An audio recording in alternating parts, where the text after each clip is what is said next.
It was a regular Tuesday morning when I caught the first whiff of something wrong. My name's Jordan Westfield. I'm 35, a self-made tech entrepreneur who had spent the last 7 years building a startup that finally took off. The kind that earns you front-page magazine features and investor meet and greets in Silicon Valley.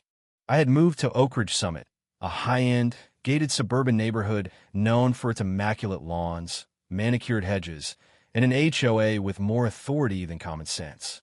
At first, I liked the peace and security. 5 years of serene mornings, jogs through tree-lined streets, and silent nods between neighbors who kept their distance. But as time wore on, I started noticing how suffocating the HOA's presence could be.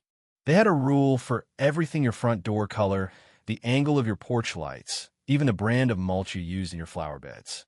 Still, I played along, not because I agreed, but because it wasn't worth the hassle.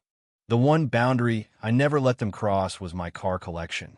I'm a collector of performance machines that are both a thrill and a trophy. And of them all, the centerpiece was my Lamborghini Revuelto, a sleek, custom black-on-black beast that sat in my driveway beneath a reinforced carport, protected by a state-of-the-art security system I designed myself.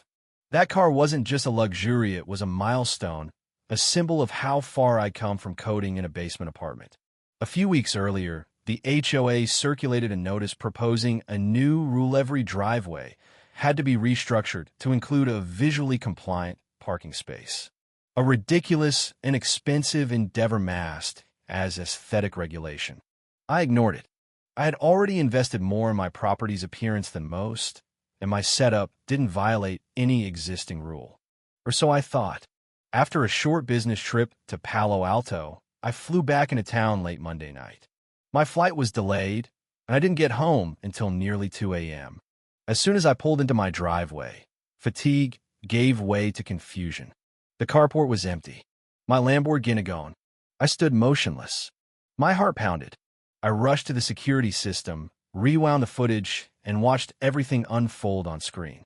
At 8:07 a.m. that morning, a flatbed tow truck pulled up. A man in a reflective vest took pictures. But the real punch came next. Walking beside him was Lydia Carmichael, the HOA president. Lydia had always had a knack for thin-lipped smiles and unsolicited advice. She made a career out of micromanaging people's lives under the guise of community order. I didn't waste time. I called her. Her voice was as cheerful as ever. "Jordan, so good to hear from you." "Lydia, where the hell is my car?" A pause. Then a practiced concern slipped into her tone. "Oh, that. There was a minor issue. The vehicle was obstructing the driveway, blocking the community site linear. After multiple ignored notices, we had to remove it. It's being held safely at a local storage facility." "You took my car?" I repeated, stunned. "Without my consent?" "Well, yes, but only because you failed to comply. I never received a single notice, Lydia." She sighed as if I was a child throwing a tantrum. "It's all within protocol. Once the fines are resolved and paperwork is signed, the car will be released." I ended the call without another word. Fury boiled inside me, not just because my car had been taken, but because she thought she could get away with it. She didn't know who she was dealing with. What Lydia didn't realize was that I'd taken precautions. Not only did I have high-resolution cameras around my property, but I'd also embedded a GPS tracking module inside the Lamborghini wired to notify me of any movement and store data redundantly in the cloud. The moment the car had been moved, my system had logged the location. And that wasn't all. I had spent the last year quietly collecting data on the HOA. Lydia and her board had made enemies, and those enemies had stories.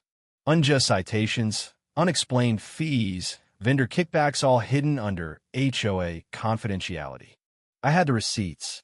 Now, I had a reason to use them. I called my attorney, Renee Mathers.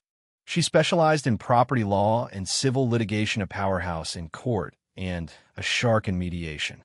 I laid out everything. The footage, the GPS trail, screenshots of my untouched inbox and mailbox, and HOA documents I discreetly obtained. She didn't hesitate. "This isn't just overreach," she said. "It's theft, fraud, and abuse of authority." were filing civil and criminal complaints. By Thursday, the first lawsuit was submitted to the county clerk's office, naming Lydia personally along with the HOA. But I wasn't stopping there. I needed to dismantle the illusion of her authority. I contacted my neighbors, starting with the ones who had been previously fined or harassed. The elderly couple on Westmore Lane who were cited for having wind chimes. The single mother fined for her toddler's chalk drawings. One by one, they came forward, and with them came financial documents, HOA meeting transcripts, and a pattern of abuse so wide-reaching it shocked even me. I planned a special meeting with the HOA board under the guise of resolving my complaint. Friday afternoon, we gathered in the community clubhouse. The entire board was present.